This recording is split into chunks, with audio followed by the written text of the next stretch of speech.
What I've heard from our teachers is that students are engaging in conversations with each other now, and it's happening outside of the classroom. We're seeing fewer students on their phones during lunchtime because they've made that connection face to face. I did have one dad send me an email and said, "Thank you for changing the policy. My son normally would finish his test as quickly as possible, grab his phone. Because he couldn't take his phone, he went back through his test and found mistakes that he had made and that his grades were better." You're listening to the smartsocial.com podcast. This is our District Talk segment where we interview district leaders to learn how they're keeping students safe on social media and ask them questions we get from parents all over the country. Now, let's get back to the interview. Hi, I'm Ed Nichols, superintendent of Madison City Schools in Madison, Alabama. We have 13,000 students across 12 campuses, and we are one of the fastest growing school districts in the state of Alabama. Hello, my name is Maria Copeland. I am the Secondary Instructional Tech Specialist here in Madison City Schools. I'm Russell Johnson, and I'm the Secondary Instruction Specialist in Madison City Schools. Hello and welcome everyone to the smartsocial.com podcast. I'm so excited to have you here today. We have three absolute district leader experts to give us their insights and their expertise on 4 or 5 of the hottest questions that we get from parents. That's right. We at smartsocial.com are all about taking these devices, I'm holding up my iPhone, my Android, and making sure that kids are safe on these devices and everything on them so they can someday be successful and then even later shine online when they're ready for that dream career, college, internship, and everything else to get them ready to launch into the future. But today we're going to talk with experts about how can you keep your kids safe from some of the hottest questions the parents are giving us. The first biggest question that we get here at Smart Social is about the topic of anti-bullying. Superintendent, my question for you specifically is, what is your advice to parents about talking to kids about being kind to each other to reduce online bullying?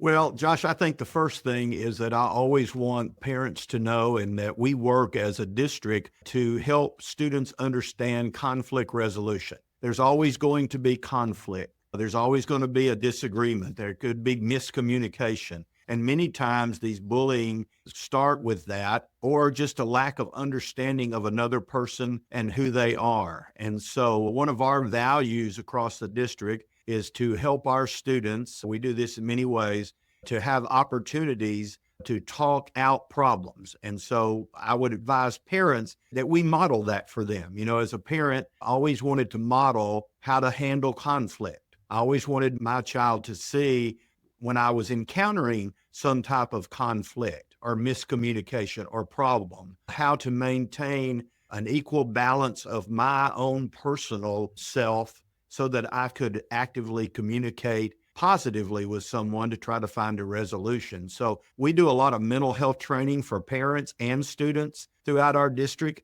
We find that a lot of those mental health things are bullying issues, and we try to help with that.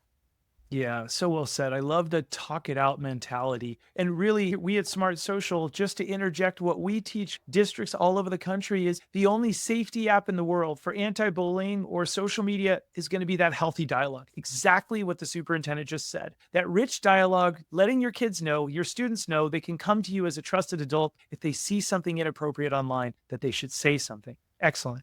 So the next question that we get from parents all over the country, and this is really the cornerstone of what Smart Social is all about. When I used to work at Walt Disney Studios as a really young brand marketer, if you will, what we used to do is make everything shine in stores, whether it's Finding Nemo, Pirates of the Caribbean, Lion King. As I was a very junior level person there, these products would cross my desk. Now we're helping students do the same thing, to shine online, to make sure that people see the best image of who they are. So the one image that they see is a representation of their 2-hour movie, that one photo. So my question today for Maria is, what advice do you have for parents and students to help students use social media in a positive way? Yeah, so we often talk about social media as being kind of the highlight reel that you've mentioned, and it certainly is. But think instead about how you can use social media as a type of online portfolio to showcase your students' work, what they're doing in their class, what they're doing with projects, or anything that relates to their achievements and skills. If students share this, especially on YouTube or Instagram, they can end up sending that to colleges, career leaders now or in the future. Yeah, well said. A portfolio, so well said. Now, the next question that we get from parents all over the country is, Josh, what makes these apps that my kids are on so addictive? Let's hear from two real high school students as they explain why they can't stop scrolling. I think the most addictive part about social media is the constant new content that you see. You're always being introduced to new content, especially on apps like TikTok. I think the short videos, when they end so quick, you start to lose your ability to have a longer attention span. I've caught myself finding long TikTok videos and I can't stand watching the whole thing. This generation really adapted to the fact that we don't have a large attention span. We really only concentrate for 30 seconds. So getting information that quickly, I think, enables us to just want to keep watching more. You don't even need to care about what they're presenting to you, but just the fact that you can sit there and watch it and you're oddly enjoying it. Social media is pretty addictive. People said it's like a drug. So it is addictive because you can't stop watching it. Your mind just plays on loop and it enjoys the fulfillment of everything firing in your brain to just keep watching.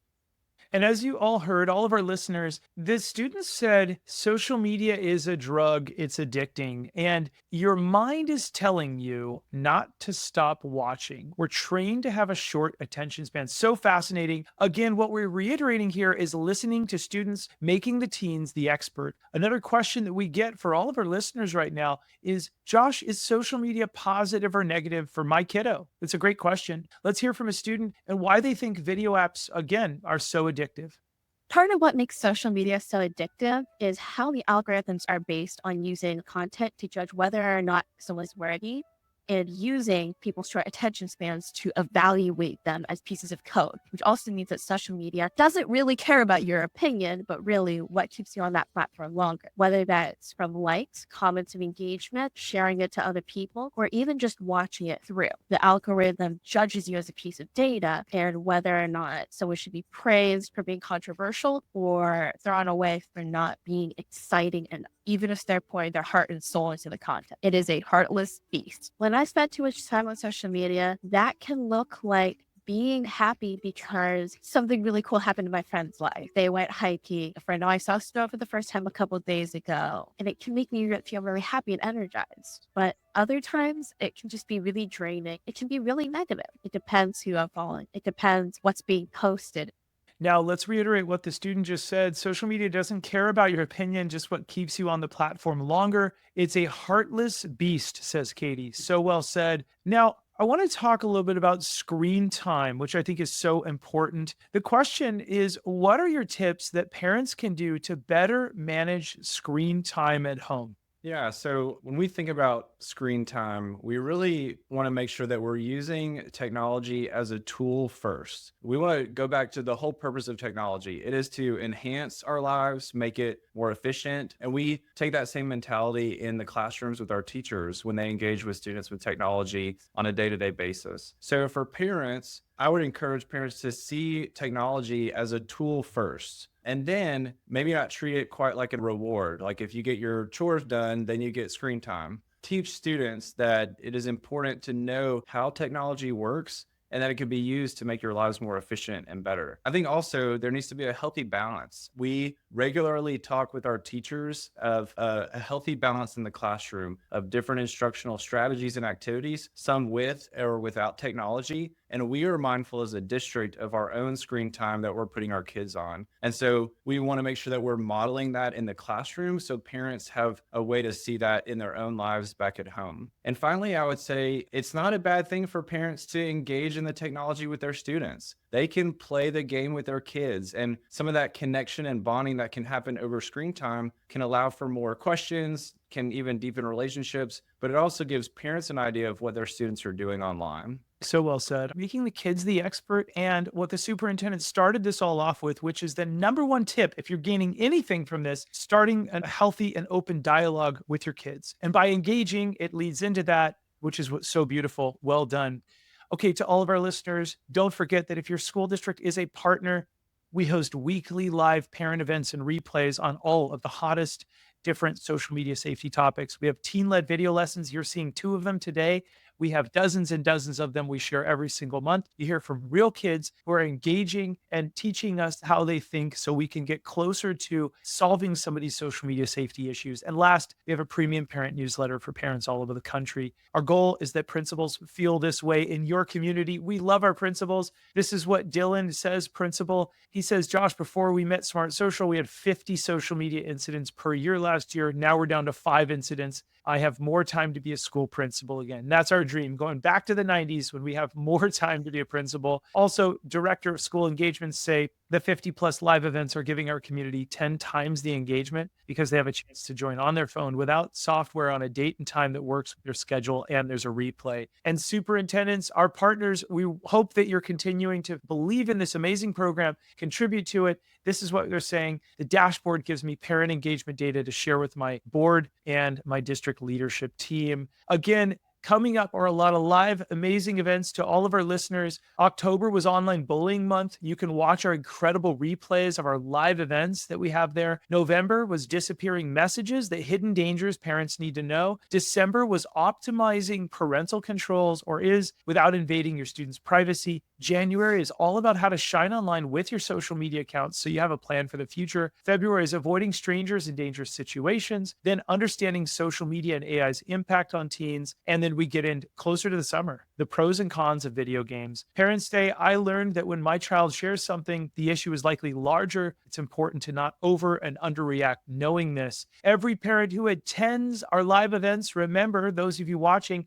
if you participate in all the activities, you get then a $5 Starbucks gift card. Hundreds and hundreds of parents are coming in droves. That's right. We give you a gift card for just coming and learning. I found it very helpful to learn what is and is not considered cyberbullying, along with the types of cyberbullying messages. And last, I learned more about the social media that my kids want to use, as well as helpful tips to understand my teen's communication with her friends. We have hundreds of these. Parents, we hope you'll join us on the next event. Okay, we're back over to the questions from our experts. The next question that I have for you is about avoiding strangers and dangerous situations online. And this question, I hope to start with you, Superintendent. My question for you is, what is your advice to parents and students to avoid talking to strangers and avoiding dangerous situations online?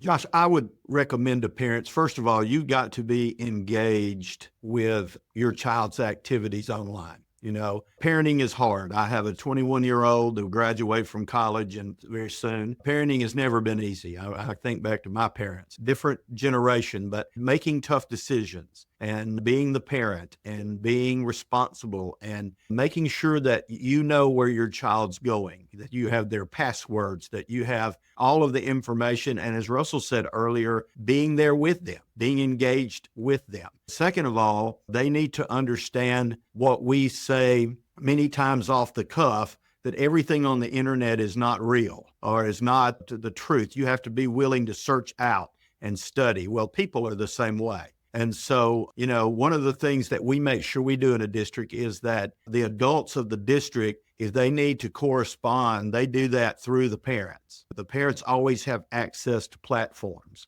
And so we want to make sure that the parents can easily look and see just our internal communications, classroom to student, but they need to have that same thought process as their students are outside the realm and are into these apps where they communicate. Yeah, so well said. Russell, I'd like to get your input on this as well. What is your advice to parents and students to avoid talking to strangers and avoiding dangerous situations online? Yeah, so we take great pride in our district in protecting students' personal identifiable information and go to great lengths to do that. And I think one of the things that is devalued in our society is that students can post anything they want and share information about themselves to anyone online. It lives forever. And so I think a lot of the conversation just starts with the value of the student, the value of the child. And as a parent of younger kids, we regularly have conversations about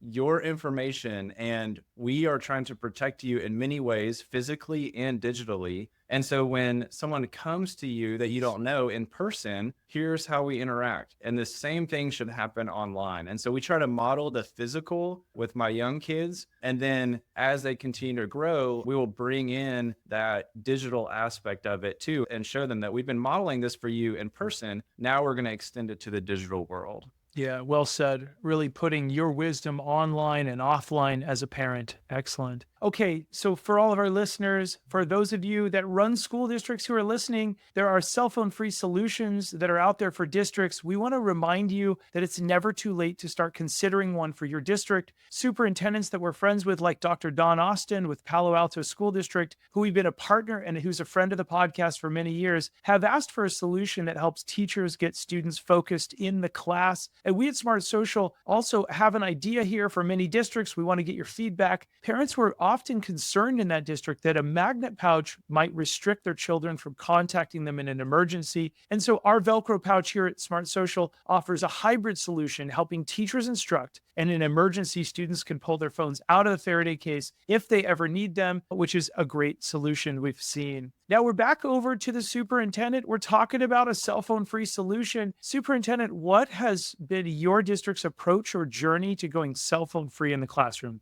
Well, Josh, up until this year, we had cell phone just open across the district, and we made a decision prior to this school year based upon information. First of all, we surveyed our students, our faculty, and our parents about their views on cell phones. And the majority of all three, even the students, said that it would be better if we limited access to those cell phones during instruction time. So when our students go to school, when they're in the classroom in instruction time, they have to put their cell phones up. Most teachers have little pouches and they just put them in there. Yep. And I'll just tell you that 5 months into this school year almost, we've had very few problems. And what I've heard from our teachers is that students are engaging in conversations with each other now, and it's happening outside of the classroom. We're seeing fewer students on their phones during lunchtime because they've made that connection face to face. I did have one dad send me an email and said, "Thank you for changing the policy.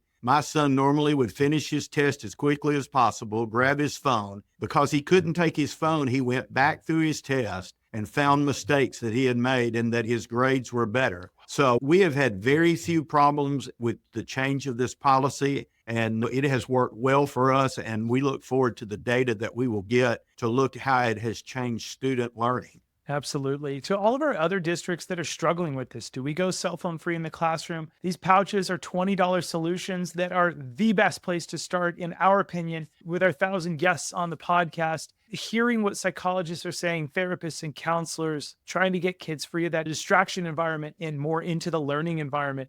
100% agree. Hey, I want to thank all of you. Thanks for coming out here today to be on our podcast. Well, Josh, thank you. And one of the things I would like to say, in just some of the questions you've asked, we're not only concerned about our students' screen time, we're concerned about our staff.